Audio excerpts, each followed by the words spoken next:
So yeah, I am the chair of the newly sanctioned ad hoc, basically the extension of this Board of Ed to look at growth or issues with growth and how it relates to this Board of Ed in this district. I want to make this a regular update to the Board of Ed, so you're all filled in. Yes, it is a public meeting, very transparent, you can come, but again, I'd rather come here and basically brief you and answer questions about what's been going on and what we've been talking about. Now, the committee, I'm going to start from the very beginning, and then hopefully this is the last time we'll have to talk about this. The committee was built from a wide, varied, different demographic of the entire district, right? We have parents and teachers and retired folks and business people and all kinds of that. We did that basically so that we can get a different level of brainstorming and try to figure out what we're going to do to address this growth.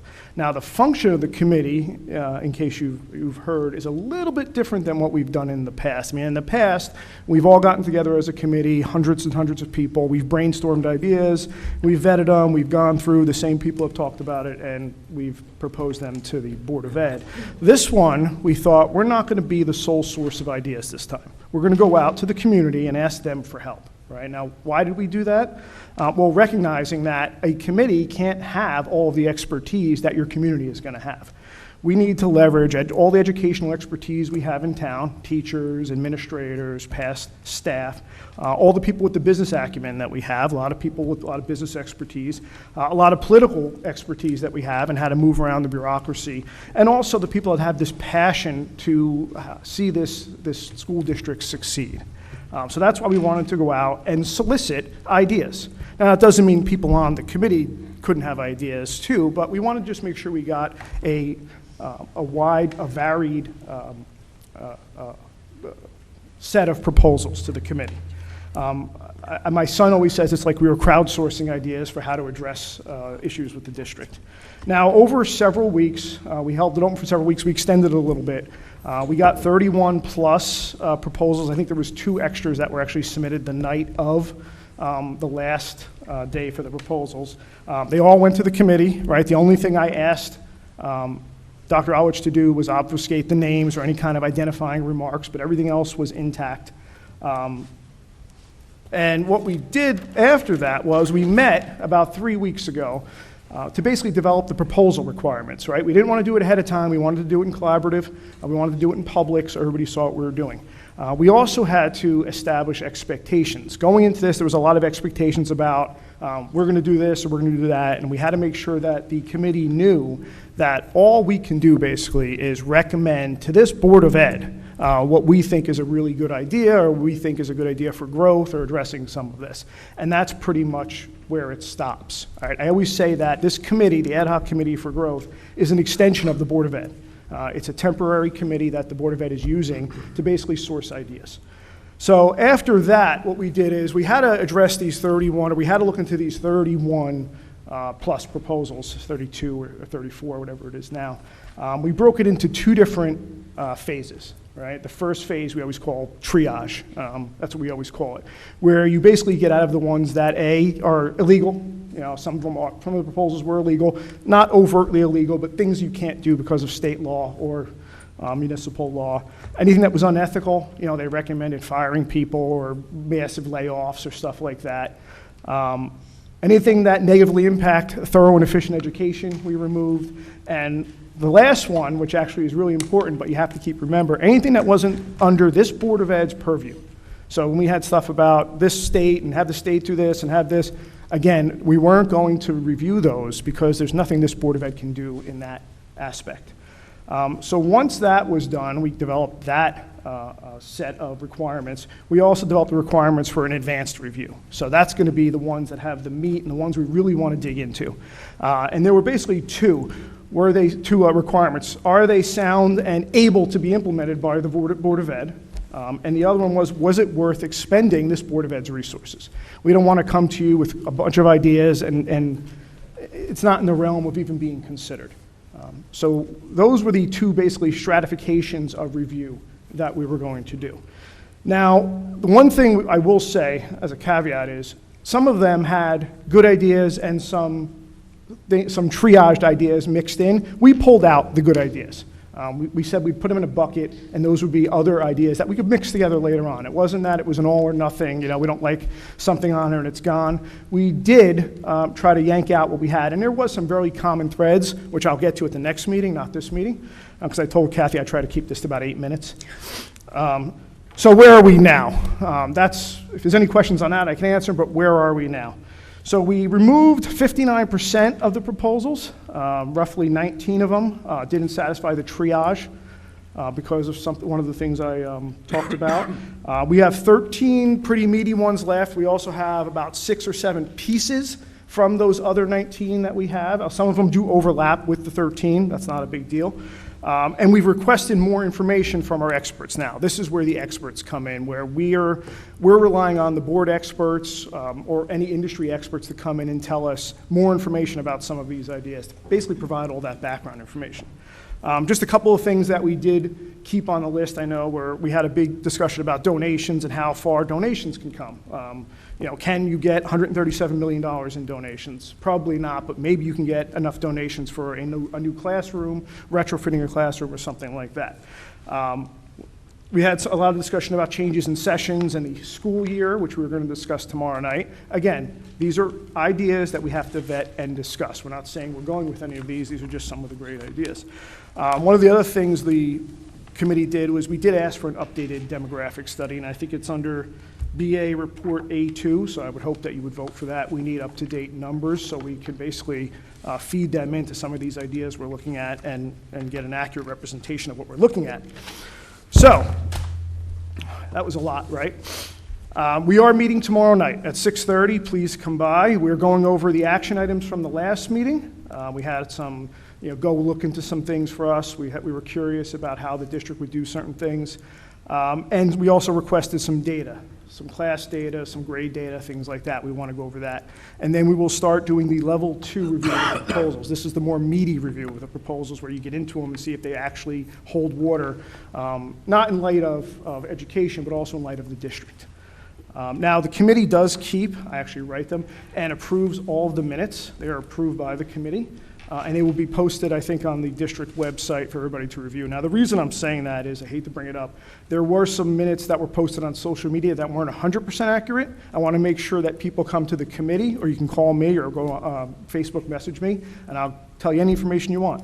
I want to make sure you're getting the accurate representation of what the committee is considering. There was a couple of things on there that weren't even mentioned during the meeting. I want to make sure everybody knows that if you want the source of truth, go to the committee itself. So that's all I really have. If you have questions, thank you for the time. Was that 8 minutes? Probably a little longer, sorry. And one last thing, I just want to wish my wife a happy anniversary.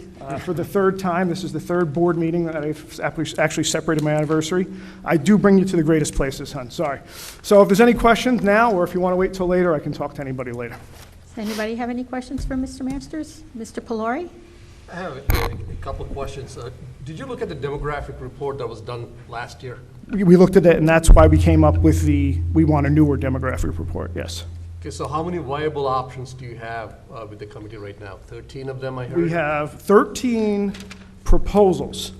Now, some of them overlap, and also from some of the other declined proposals, we cherry-picked some of the ideas. And again, some of them do overlap with even the 13. So 13 is a rough number. Mr. Masters, I want to thank you and the committee for doing a wonderful job. We appreciate it. However, I do suggest that we sort of put a time frame on when the ad hoc committee is going to give certain results and what the implementation plan is going to be. I heard that the demographic report is not going to be done until the middle of January, so we're losing a lot of time, and I think the time is of essence, so I just wanted to request that. So we are going to move forward with the existing demographic report, understood, we knew that. We asked Mr. Gorski, and he gave us those timeframes, and then hopefully, I don't know if we're going to go towards January, however long it takes. Again, I want to get to a good solution, not a fast solution. I'd rather take a little bit more time. I know there's been people complaining about, well, are you taking too long? But I'd rather vet all these solutions and not just push them aside. What we'll do is, like you do in business, we'll work with the data we have until we have new data and then exchange that in. Thank you. Looking for a good solution. Thank you. Ms. Arminio? Yes, thank you, Mr. Masters, and the committee. I was able to go to, for a few minutes on one of the, your last meeting. In terms of timing, I'd like to reiterate Mr. Polari's. I do believe we cannot wait till January for the new demographic.